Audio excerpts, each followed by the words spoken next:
All right, peace. What up? Just uh wanna come back with another video. Been meaning to do this for a while now. It's been I had this conversation with somebody a while ago, and it's with our people. The generational warfare. It's just like the younger people rebelling against the older people, and the older people like looking down on the younger people. So it's been going on for decades and decades. So I just kind of wanted to touch on it because it's actually been probably since even the ancient world, even for centuries with our people. But well, that's fair to say. But I kind of want to look at it from both sides, and how it's really more detrimental, to us as a nation of people. So I want to start at First Kings chapter 6. First Kings chapter 12 and verse 6. So I'm going to Rehoboam, Solomon's son. And King Rehoboam consulted with the young men, with the old men that stood before Solomon his father while he lived, and said, "How do ye advise me that I answer his people?" So now King Rehoboam, Solomon's son, is taking over, in the place of Solomon, and he's asking the elders, how should I run this people? What should I do? What do you all suggest? How I run this kingdom? How I rule over the people?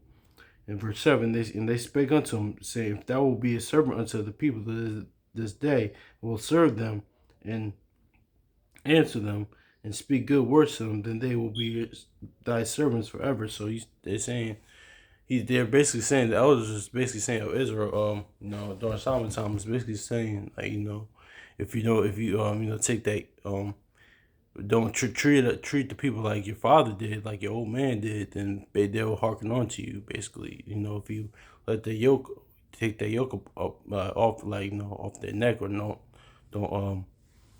don't do what your father did. Basically, that they'll hearken to you.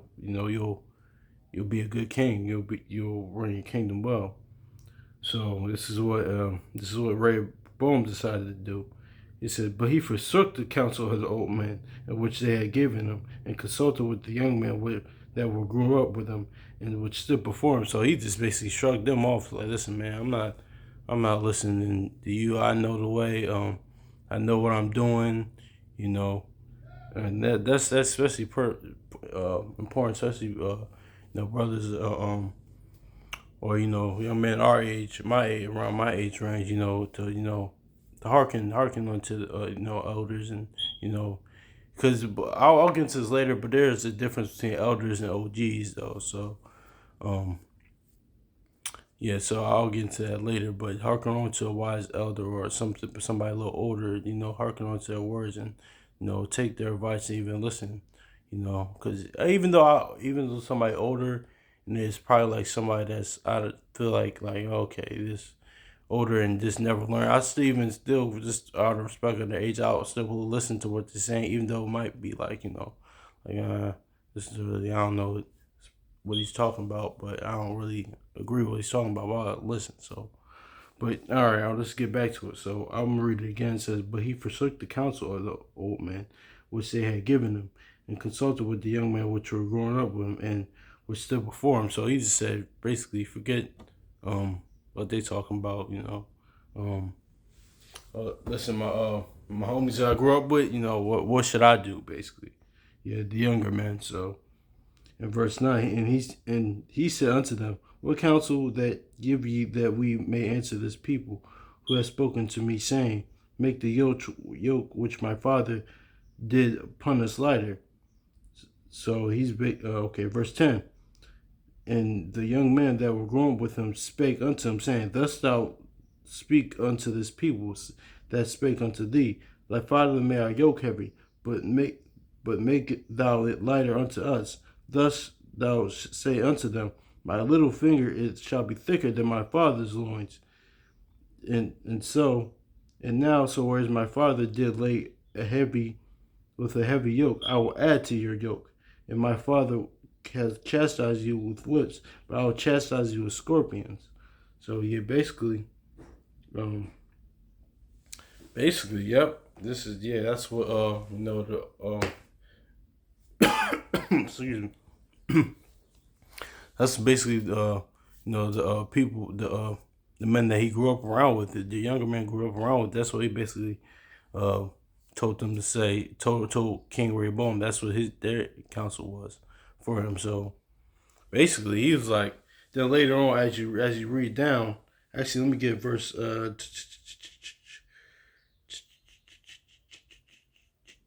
Let's see here. What do I want to get? Yep. Yeah. Okay. Yeah, okay, there it is. I'll go down verse 13. Yeah.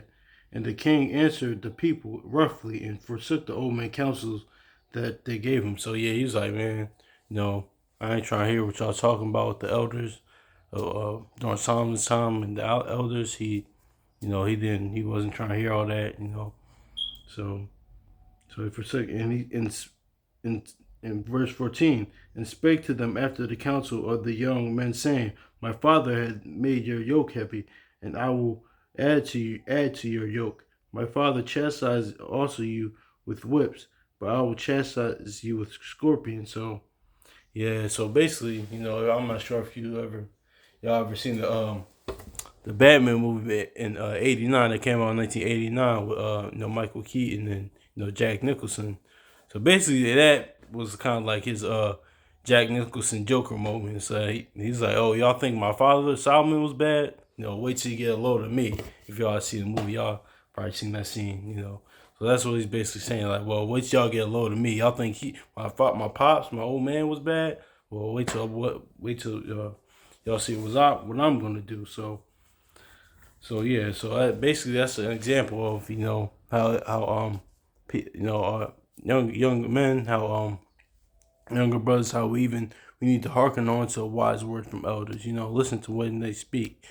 Try to take everything in to what they speak, even if you don't even like agree with it that time or you don't see it. Try to make it like sit there and just listen and make it like just hear them out and listen to, because the scriptures teach when the elder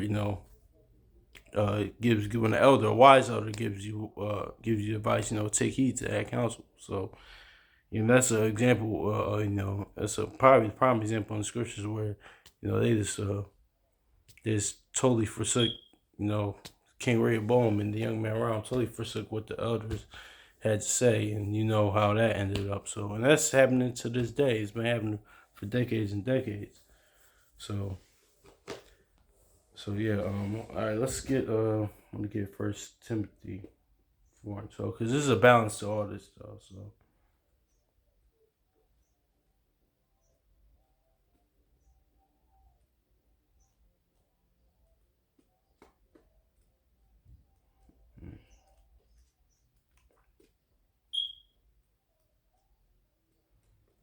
Yeah,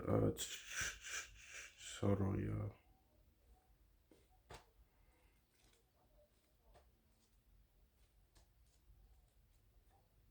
This verse.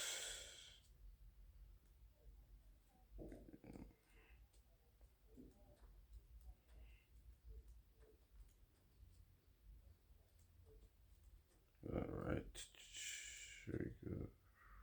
Okay, First Timothy chapter was it 4:12? Yeah, because there's a balance to all this, because it's just like um, it's so both sides, can we so we can prosper as a people, because we can't be rebellious against the elders and the older people, and the older people can't just look down on the younger people of our generation. So of it, younger people. So it has to be a balance. So um, it says, First Timothy chapter 4:12, let no man despise thy youth, but be thou an example to the believers in word and conversation, in charity, in spirit, in faith, in purity. So see that kind of goes. That's what Paul's laying out. It's basically how the how the older people should conduct themselves.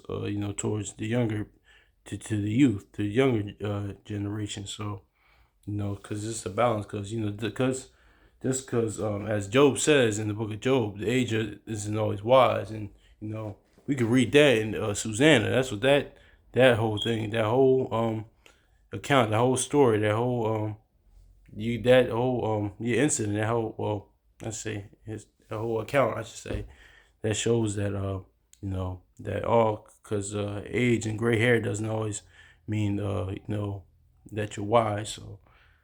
So you know it's a balance with that. So yeah, I'm reading again. It says First Timothy chapter 4:12. Let no man despise thy youth, but be thou an example of believers in word and conversation, in charity, in spirit, in faith, in purity. So yeah, that's what Paul's laying out here. Cause yeah, so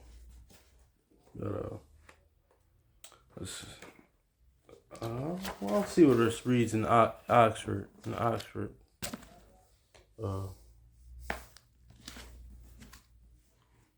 My bad, y'all. I wish kind of did this, kind of last minute.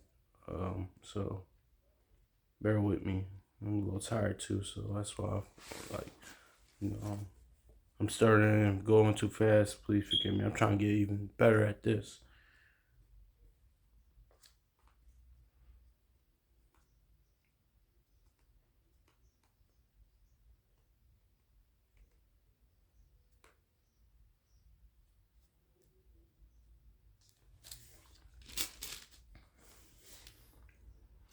And it reads, "Let no one undertake you because you are young, but be to the believers an example in speech and in favor, in love, fidelity, and purity." So yeah, that's basically saying the same thing.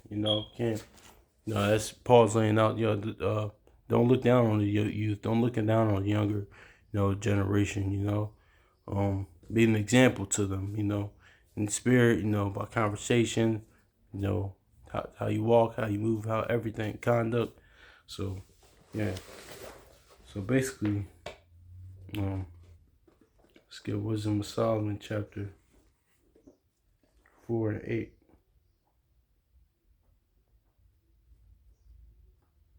Cause and another thing too with our people is that we say, especially our young generation, especially we say, oh man, this person, oh you old, you getting old, or you just old. It's like you live to age. I don't understand that. That's a good thing. I forgot what scripture says, but it says that's honorable, or that's gray, the hoary hairs, something like that. I'm forgetting scripture. Y'all probably know it, but it's comely for like hoary hairs and gray hairs that in wisdom as well. I wish I could find it. I'll probably try to find it later. Yeah, so that's another thing our people do. Like you live the age, so I was like yeah. So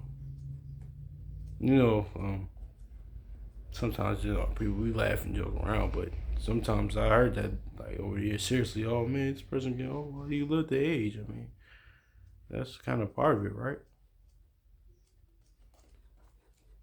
Now let me get Wisdom of Solomon. So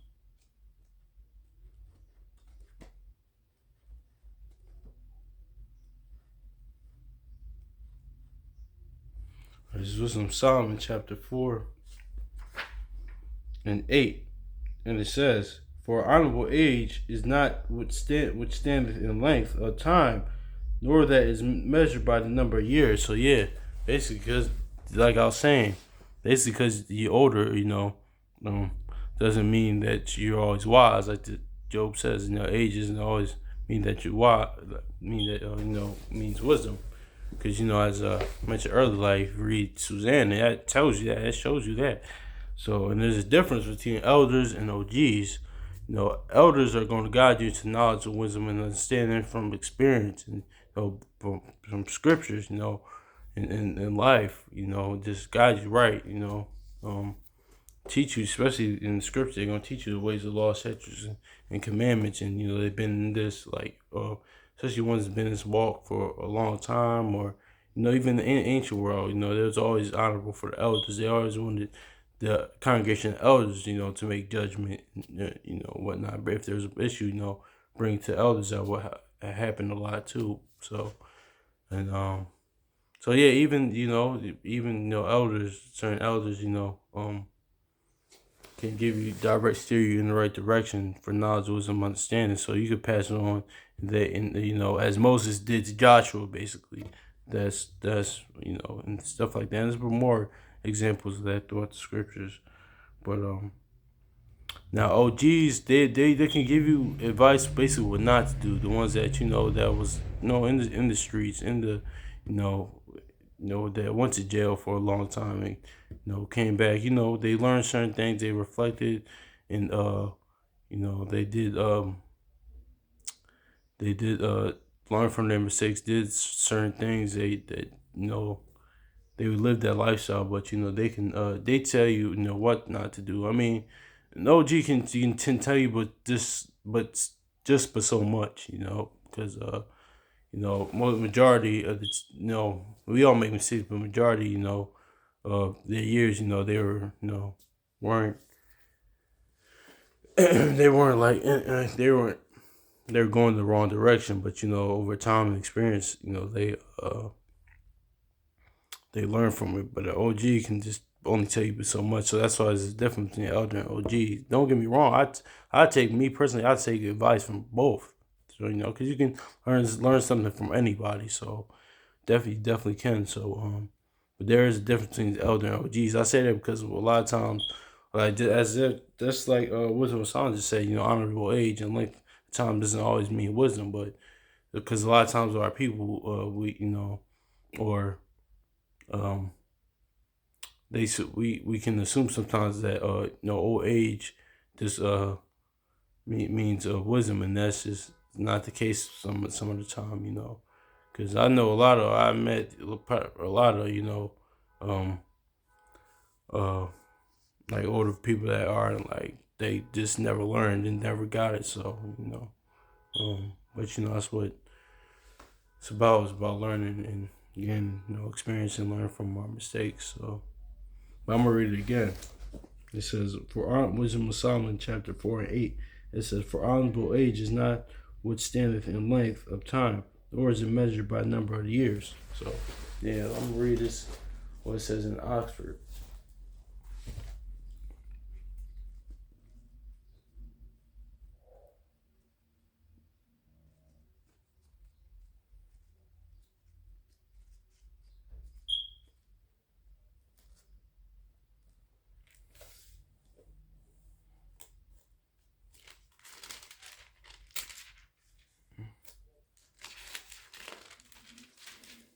And it reads, okay. It is not length of life and number of years which bring the honor due to age. So I'm reading it's not. If the people have understanding, they have gray hairs enough and unblemished life and the true ripeness of age. So that's basically saying the same thing. Just because older doesn't mean wisdom all the time. So definitely. So I want to get let's get the book of Sirach. Sirach real quick.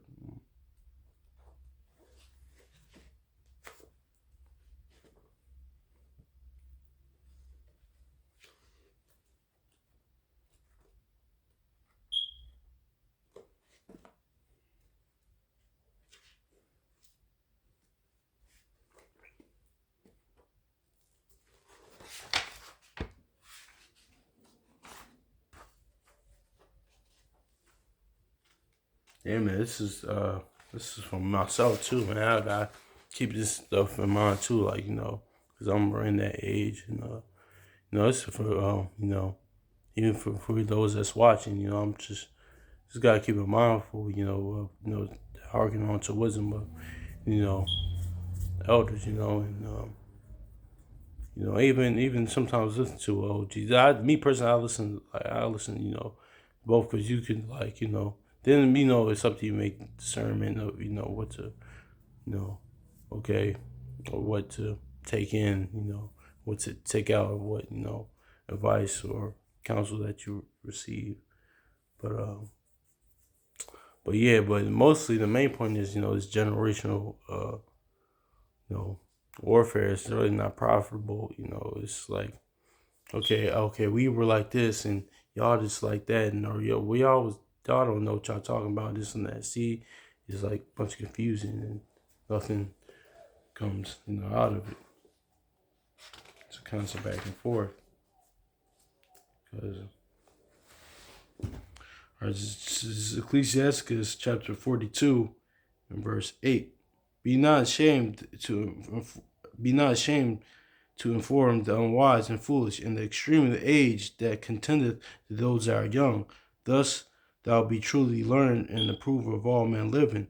So yeah, basically it says don't be ashamed, to inform, unwise and foolishness, no matter what age you are, because sometimes now the scriptures does say rebuke not an elder, so it does say that, because if you see a elder a little you know going off a little bit, just pray for him, especially men of our age, younger men of our in my age range, so but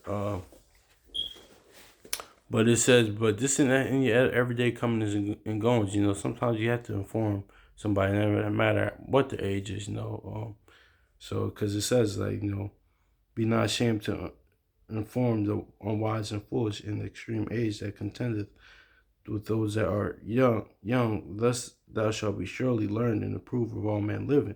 So yeah, man, that's what it's that's good advice from Sirach. So just because sometimes you have to inform no matter what the age of somebody, like, okay, hey, that's kind of not correct, that's kind of not true, and this and that. So it's a balance.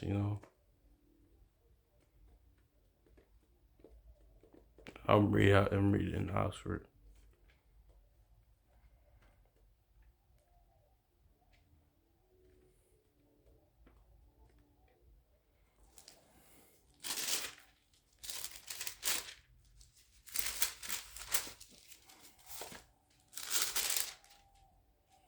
Okay, this is Sirach. Sirach chapter Ecclesiasticus, or Sirach chapter 42 and verse 8. Do not be ashamed to discipline the ignorant and foolish, or a great beard on trial for fornication. You will show your sound upbringing and universal approval. It kind of reads different here because it says to fornication, but yeah, but that's kind of the same thing. So it says don't be ashamed to inform somebody, no matter what the age, gray hair, younger, to inform them and try to give them, show them the correct way. So or correcting them, or just showing like, hey, no, this is the way. That's kind of not it. This is what it is. This is A, B and C. So yeah, so I'm gonna let's go to chapter 32. Now this is like one of the key scriptures. This is one of the things that, because little story. My junior year at high school, I wanted to learn how to play chess.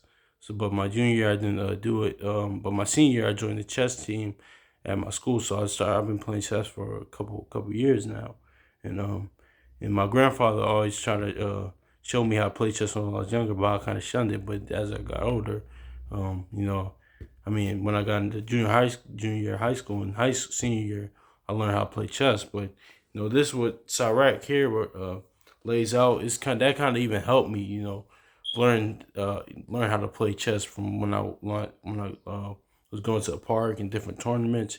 So this method really helped me, and I still use it to this day. Because so it says, but this is just in life in general. This is just in life in general, especially for brothers my age range. So it says Ecclesiasticus chapter 32 verse 7, it says, "Speak, young man, if there need of thee, and yet scarcely when thou art asked twice. Let thy speech be short, comprehending much in few words. Be as one that knoweth and yet holdeth his tongue. And if thou be among great men, make not thyself equal with them. When the ancient men are in place, use not many words." So that's basically what, like, me personally, my experience. That's what I personally did, and I still do when I'm playing. When I was learning how to play chess, that scripture right there, just summarized.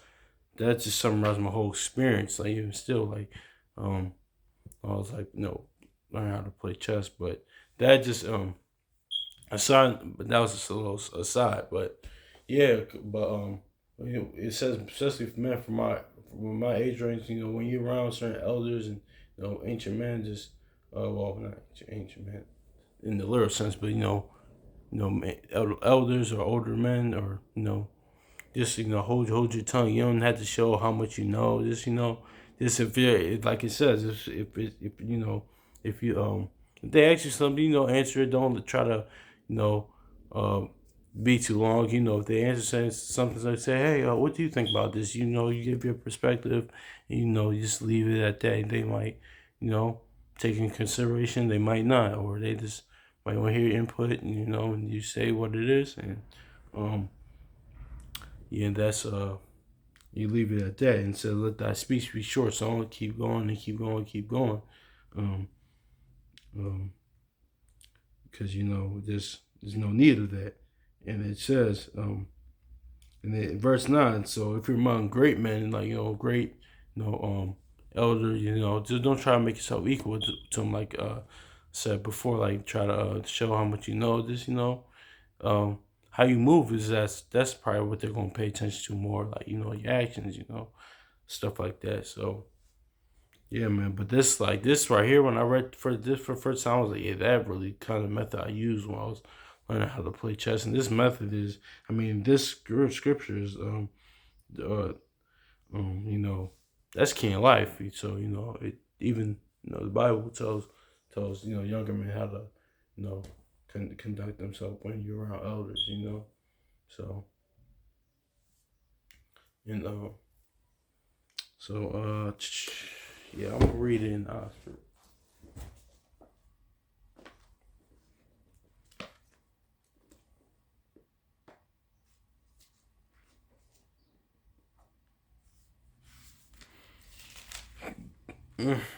So it's Ecclesiasticus chapter 32, verse 7.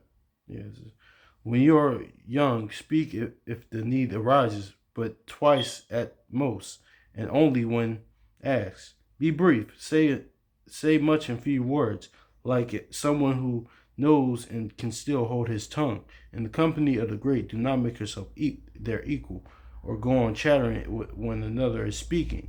So yeah, um, like Sirach or Ecclesiastes 11:8 says, "Don't cut a man off in the midst of his talk." That's kind of how that read, how it reminds me of. But yeah, it's basically saying the same thing, man. So yeah, when you're amongst elders, don't make too much of don't make use too many words. Don't try to show them too much of what you know. If they ask you, then hey. Um, Hey, they'll ask you, say what it, you explain, your perspective. You give your perspective, and like I said earlier, they'll take it in. They'll take it in, or they'll either like I mean, they either might not just I don't want to say might dismiss it, or they might not say, nah, I don't think that's the correct way. So so that right there, when I first heard that for the first time, that was like my whole that was my whole experience learning how to play chess. I used that method even like before I came in this knowledge. So I felt like that was just a perfect method to use. So and I still use it. So um, so let's get go to want to get let's get Ecclesiastes. Let's go Ecclesiastes now, not Ecclesiasticus, because at the end of the day, because we do generational warfare type of thing. It's this generation going against this generation, but at the end of the day, people are people. At the end of the day, because I see I see a lot of generations going back and forth on different things. It's all going back and forth. But at the end of the day, people are people, honestly, and let's get it actually.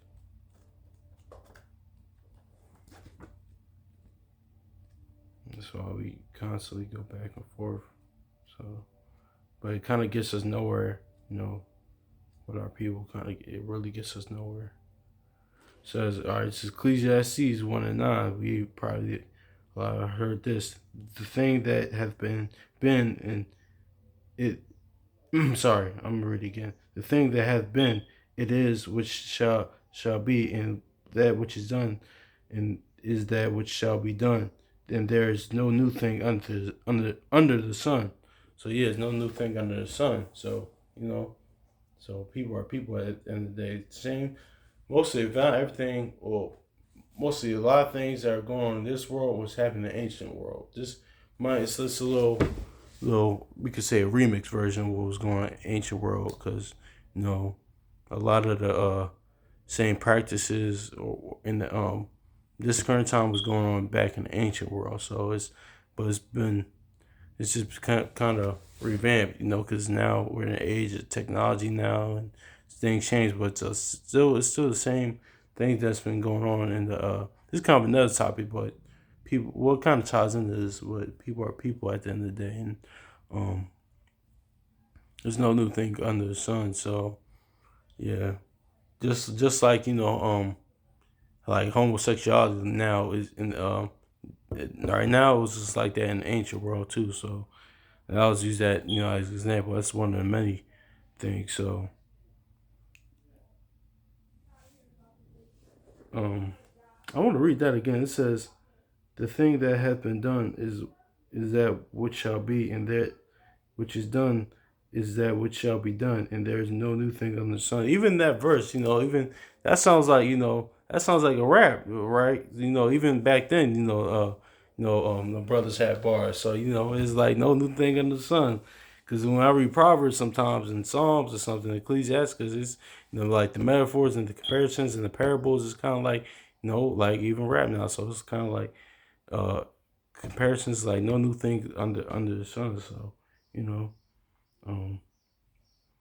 yeah. So people are people at the end of the day. So it's with this but back to the topic though. To what the original point of this was is that there is that this generational warfare with our people just kind of got us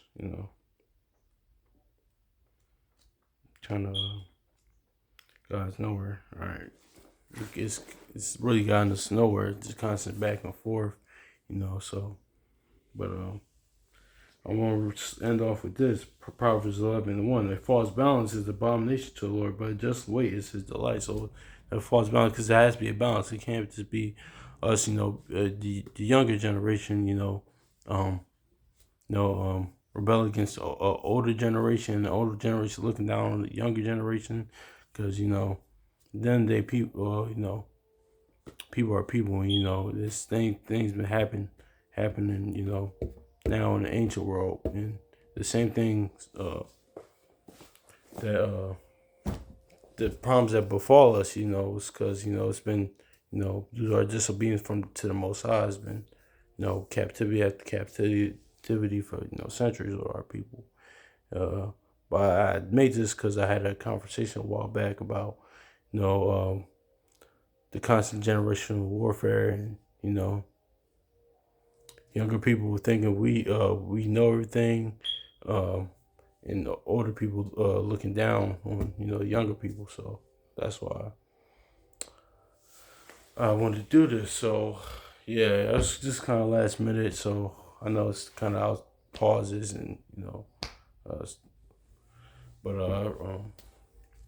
hopefully this was edifying. So I'm a little tired, y'all too. So bear with me. So hopefully this is edifying. I hope y'all have a blessed one. So peace.